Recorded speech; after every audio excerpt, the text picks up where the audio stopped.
Okay, now let us go to the field.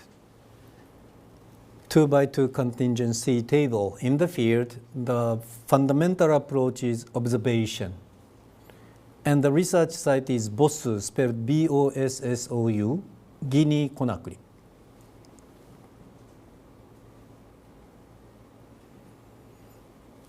The place is left side. Can you see it? BOSSU. And Thai is for Christoph Bosch. Gualogo, Cricket Suns, Wamba, Bonobo, Budongo, Cat Hobeta, Kibare, Richard Langham, Kalinzu, Chie Hashimoto,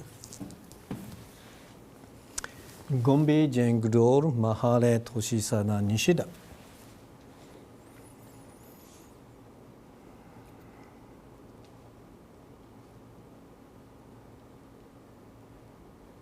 In BOSSU, this is a research site.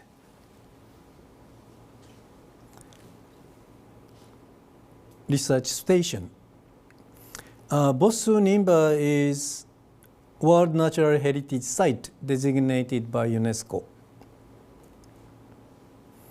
And since 1986, I have been studying BOSSU chimpanzees. They are well known to use a pair of stones to crack open nuts. But to know the detail, what we invented is field experiment, outdoor laboratory. This is called outdoor laboratory. It looks natural, but it's laboratory. If you carefully look, the stones are provided by us, and the nuts are provided us to simulate.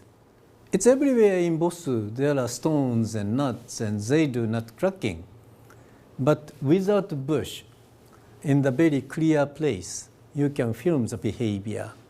Or even more, that is compared with, later I will show you the water drinking behavior. And this is the original member, Genyama Koshi. So, why this is laboratory? Because behind the fence, we are waiting for the chimpanzee. So it looks natural, but 1 step, 2 step, 3 step behind. Now, this is the behind screen, behind the glass blind. We set up the videos and cameras and see the chimpanzee behavior. Chimpanzee BOSSU use a pair of stone to crack open nuts. That is unique cultural behavior. Professor, I was wondering if the chimpanzees have ever discovered your lab or behind yes. with the cameras and how was the reaction? Oh, by the way, cat, you can see the cord. Vine that is getting lower and lower. Yes.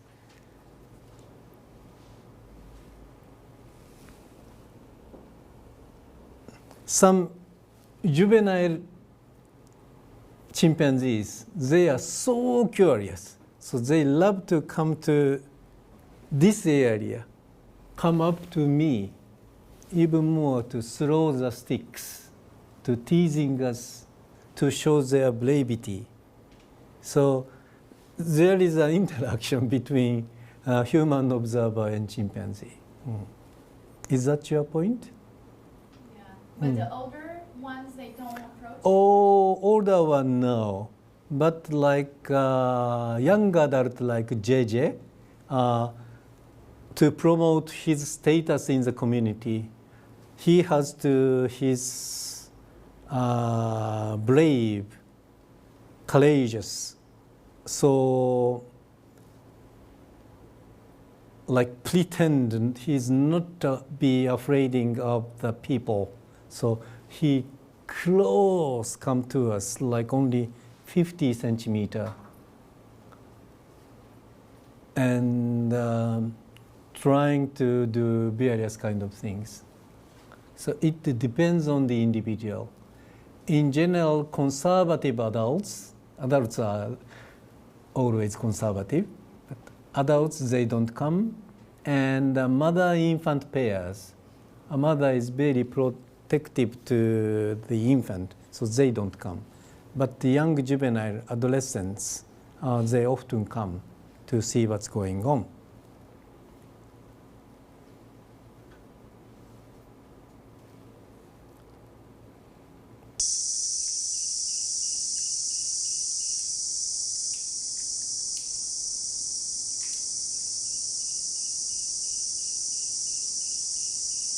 So the female pick up a nut, place it on the anvil stone, and hit, clack it open. The hard shell is cracked, and the edible part is called kernel, is eaten by the chimpanzee.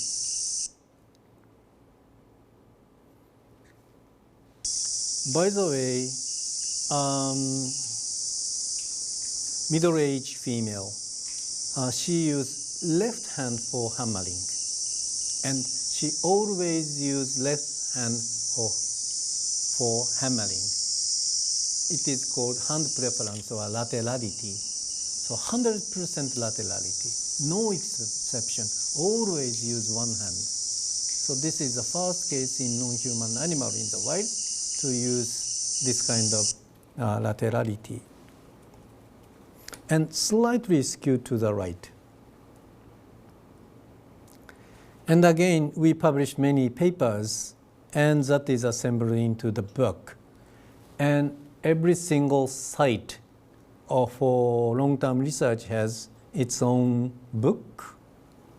And this is a book of the chimpanzee of Bosu and Nimba, published in 2011. Again, demography. Yes.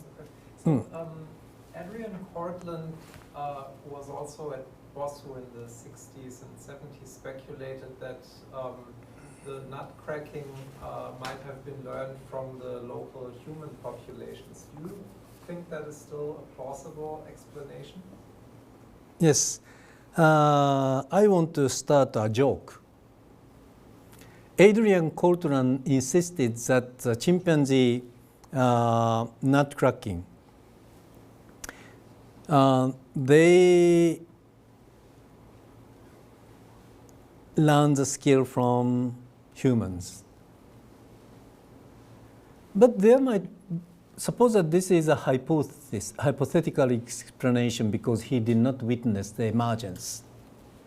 Why not the reverse? Chimpanzee nut cracking, then humans, wow, it's so interesting. I want to mimic your behavior to start nut cracking. So it's a joke, but in the scientific viewpoint, you cannot discriminate the two possible cases.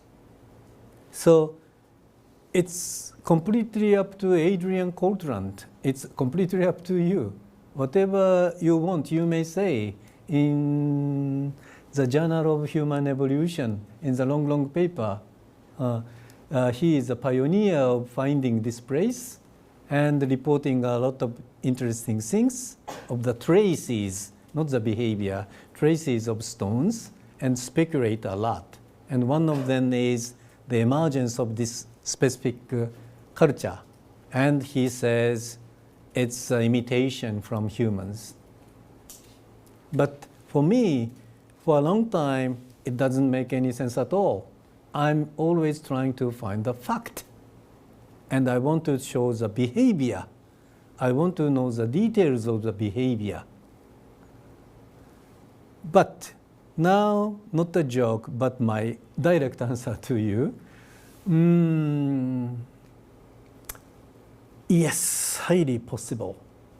because of the human disturbed area. So humans and chimpanzee coexist together in Bosu. It's not the deep forest like Tai forest or Mahale in Africa. Humans and chimpanzees coexist at the moment 3,000 people surrounding the area. And as I have briefly mentioned, nut cracking occurs everywhere in Bosu.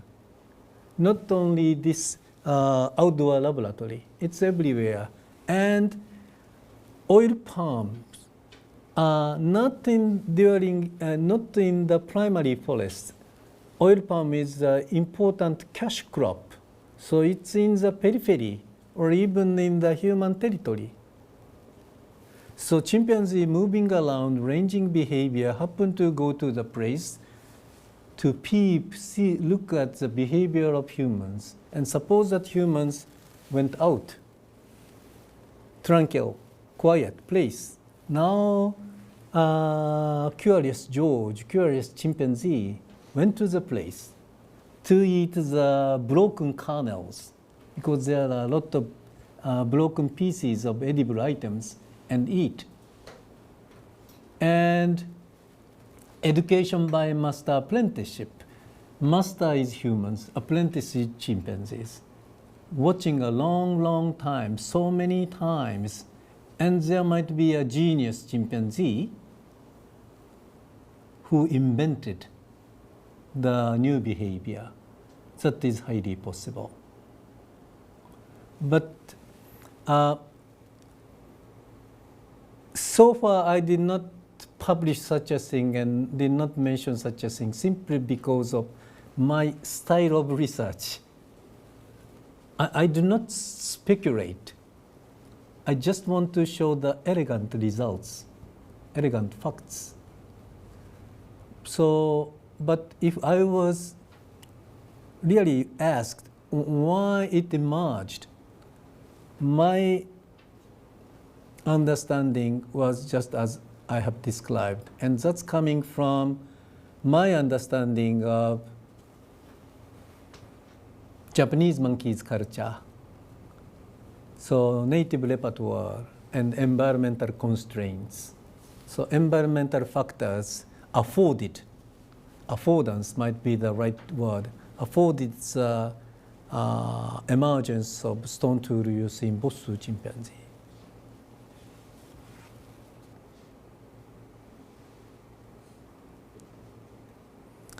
An important point, yes, some important point. This is demography of chimpanzee of Bosu. Since 1976, when Sugiyama, my senior colleague, he started 1976, and 1986, 10 years after I joined. So 1986 and on, I'm pretty much sure. But the first 10 years, Sugiyama visited 3 times Bosu, so it's an estimation. So important point is not only here, but also we have a very sporadical estimated number, but it's about 20.